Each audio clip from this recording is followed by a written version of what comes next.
नमस्कार दोस्तों, मैं आपका श्याम सिंह राजपुरोहित। आज आपके लिए एक ऐसे इंसान के बारे में बताता हूँ जो मेरे जीवन का सबसे खास इंसान या खास शख्स बोल सकते हो आप। जिनसे मैं इतना लगाव, इतना प्रेम करता हूँ कि ऐसा धरती पे दूसरा कोई नहीं है जिनसे मैं प्रेम करता हूँ। मेरे पापा शब्द आते ही उनके ऊपर एक सुपर हीरो का टैग लग जाता है। ऐसा नहीं होना चाहिए। ऐसा नहीं है पापा को कोई गम नहीं है, कोई टेंशन नहीं होती या उनको दर्द नहीं होता। दर्द होता है उनको, बस वो बता नहीं सकते, वो बयान नहीं कर सकते, क्योंकि वो हमारी फिक्र करते हैं कि हम तो वैसे भी टेंशन में हैं, मेरे बच्चे क्यों टेंशन में रहे।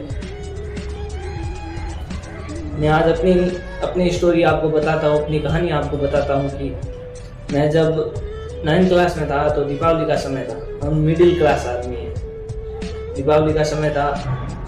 दीपावली से एक दिन पहले मैं गया, अपने पापा जो कपड़े का काम करते हैं, कपड़े की दुकान है, मैं गया कपड़े की दुकान पे। बोला पापा मुझको 2-3 जोड़ी कपड़े लेने गए। तो दुकान पे गया, फिर उन्होंने कहा कि 4-5 जोड़ी ऐसे निकाल दी। मन तो बहुत था 2-3 जोड़ी लेने का, लेकिन उसमें से एक ही जोड़ी ली मैंने। फिर उसमें से पापा ने कहा एक से तो क्या होगा, 1-2 और ले ले जो आगे काम आएगी अपने भी। मैंने ना बोल दिया तो उन्होंने मुझे आंख दिखाकर 1-2 जोड़ी और दे दी। उन्होंने आंख दिखाई और बोला 2-4 ले ले और दे दी। तो फिर दीपावली का समय था, मैंने भी उनको बोला पापा आपके भी कपड़े पुराने हो गए हैं, आप भी नहीं ले लो। वो बोले तू जा, अभी मैं शाम को आते टाइम लेते आऊँगा। मैं चला गया। उस दिन कोई ऑर्डर था तो पापा लेट आए थे, तो मैं जाके सो गया। फिर जब सुबह उठा तो सारे मेहमान घर पे आए हुए थे। ऐसे मेरी आदत है 10 बजे उठने की। मैं सुबह उठा, घर पे मेहमान आए हुए थे। मैंने सबको नए कपड़े और नए, मैं बहुत खुश हुआ।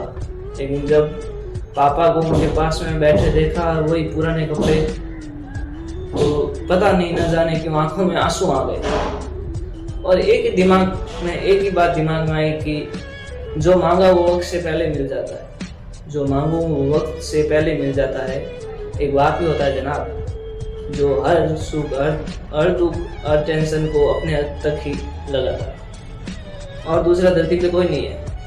माँ होती है ना, वो यहाँ कमर तक अपन को गोद में लेती है। वो क्या सोचती है, जहाँ तक मैं देखूँ ना मेरा बच्चा भी वहाँ तक देगी। पापा का ऐसा नहीं है। पापा हमें कंधों तक बैठाते हैं। कहाँ तक? कंधों तक। वो क्या सोचते हैं, जहाँ तक मेरी नजर नहीं जाती ना, उससे भी आगे मेरे बच्चे की नजर जाती है। पापा के जैसा इंसान बनना बहुत मुश्किल है। आखिर में मुझसे भी कुछ गलती हुई। एक गलती ऐसी हुई कि आज तक मैं उसके लिए पछता रहा हूँ। कभी कभी तो इतना रोता हूँ कि रात कब निकलती पता नहीं चलती। वो गलती ये थी कि 10वीं क्लास में था। मैं शुरू से पहली क्लास से लेकर 9th क्लास तक टॉप रहा हूँ। मतलब 70%, 80% ऐसे मतलब बढ़िया नंबर आए हैं। और पापा को लगता था ये बंदा मेरा आगे जाके मेरा नाम रोशन करेगा। 10वीं क्लास में एक दिन 2-4 दिन की मैं ननिहाल चला गया तो छुट्टियां हो गई थी। वापस आया, स्कूल गया, टीचर ने डांटा, होमवर्क पूरा नहीं कर पाया।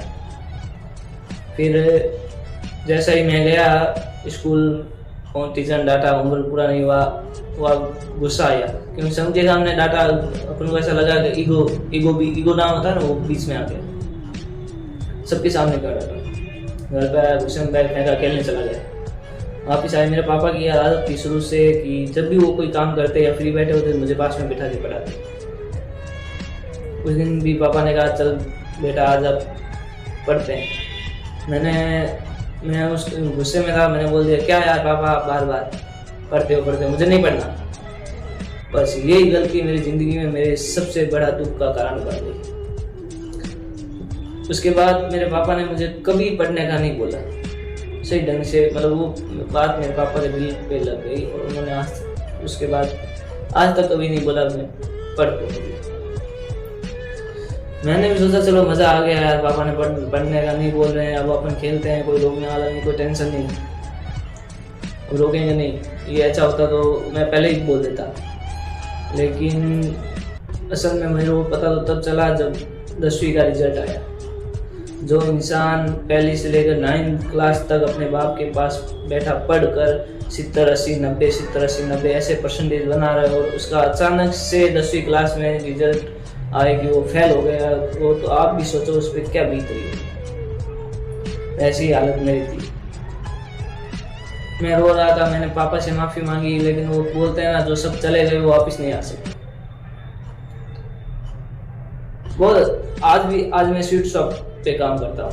आज भी मेरे मन में कभी कभी गाँव जाता हूँ 6 महीने में, तो ऐसे ही लगता है कि पापा को जाके बोलूँ, पास बैठ के बोलूँ कि पापा चलो ना, एक बार बोलो ना, पास में बैठ के पढ़। लेकिन अब वो हिम्मत नहीं होती, अब मेरे इतनी ताकत नहीं है कि मैं पापा को जाके बता सकूँ। लेकिन मैं पापा से प्यार बहुत करता हूँ।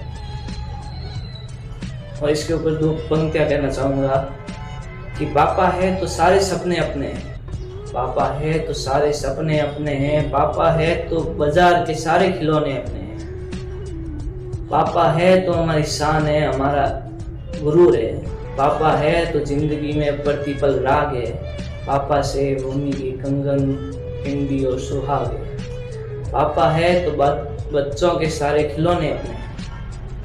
और अपनी आखिरी बोली में एक शायर ने कविता कही है, वो कह के विराम दूंगा कि जब तक ये जुरियों भले हाथ मेरे सिर पर है, मेरा रुआब जिंदा है, मेरी शान जिंदा है।